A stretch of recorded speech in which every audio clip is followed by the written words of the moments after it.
This video will cover the even problems on note page 11.3.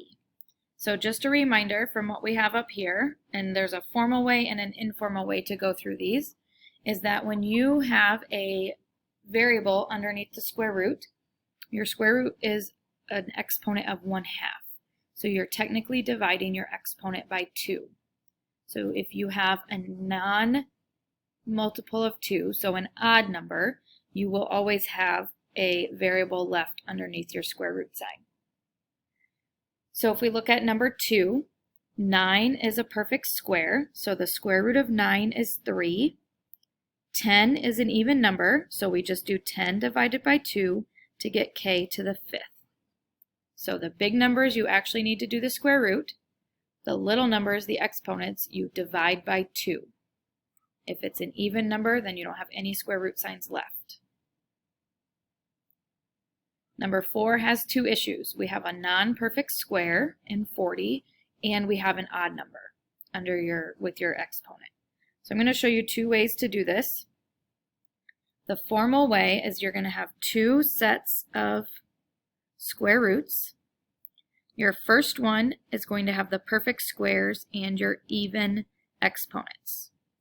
So the biggest perfect square that goes into 40, remember you have your perfect square list, is 4. So 4 times 10 gives us 40. So 4 goes in the first square root and 10 goes into the second square root.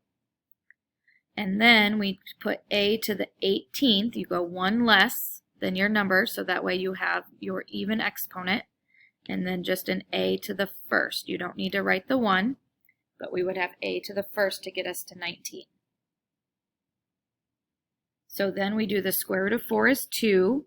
18 divided by 2 is 9. So 2a to the 9th would come out of that first square root, and then 10a stays under the second square root.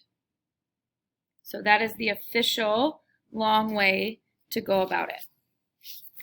If you would like to do it without the 2 separate square roots, I still have to write out the square root of 40 like I did in the first set of notes as 4 and 10. So I do that part still. So I know I have a 2 and I have a square root of 10. And then I just ask myself, how many times does 2 go into 19? Well, that would be 9. So 9 goes on the outside with the a, and then there's going to be 1 left over. So if you don't want to write out all of the numbers with your exponents, you can, this is kind of the quote-unquote shortcut way to do it if you want to do it that way. So I'll do the same thing for number 6. I'll do the formal way on the left. So you're going to have 2 sets of square roots. There's no number we have to worry about. So p to the 15th would get broken into p to the 14th and p to the 1st. Your second set of square roots should only have a 1 for an exponent. Q to the 9th would be getting into q to the 8th and then q. R is already to the 1st, so it has to go in the second one. So then we would do 14 divided by 2 would give us p to the 7th. 4 divided by 2, or 8 divided by 2 gives us 4, so q to the 4th, and then square root of p, q, r for our final answer. If you want to do that without separating them, this is how you would do it. How many times does 2 go into 15? That would be 7, so p to the 7th, and there's 1 left over, so you need your square root sign with the p. How many times does 2 go into 9? 4, with 1 left over. And then the r, 2 doesn't go into 1, so it's just left over. So you don't have to write it, separate it into the even and odd numbers if you don't want to. Number 9, we have a non-perfect square and we have an odd exponent.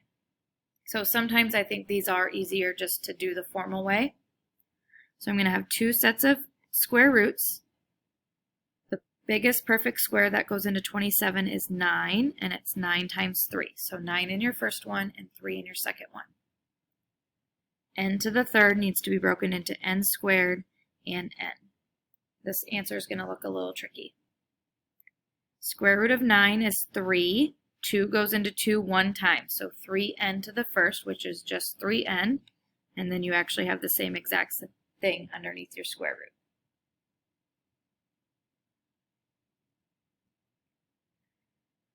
Number 10, we have a -2 on the outside, plus we have a non-perfect square. So -2, and then I'm going to do my 2 square roots. The biggest perfect square that goes into 180 is 36, and it's 36 times 5.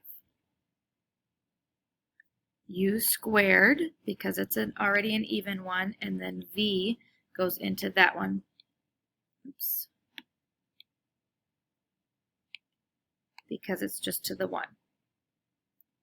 So I'm going to save myself a little bit of work so I don't have to do 2 steps. The square root of 36 is 6, and this is multiplication. So -12, U, 2 goes into 2 once, and then square root of 5V. So if you needed to take 2 steps, you would have to write the 6 and the -2 there and then multiply. So hopefully you can do that multiplication just kind of like that. The last one, we have our -5. 144 is a perfect square already. So if you want to do that right away, you can. Otherwise, have that, and then you just don't have a number in your second square root. 16 is already an even number.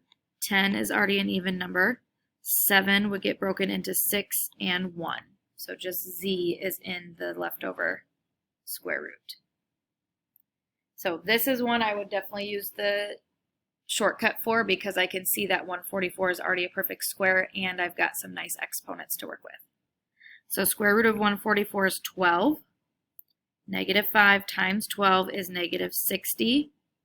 X to the 8th, Y to the 5th, Z to the 3rd. So remember we divide those by 2 and then I have square root of Z left underneath. So if I did that without having to write all this out, again, I would say 16 divided by 2 is 8, 10 divided by 5 is 10 divided by 2 is 5, 7 divided by 2 would give me 3 with 1 left over. Or ask yourself how many times does it go in there and what's left over. Again, I know these are really tricky, so please ask questions.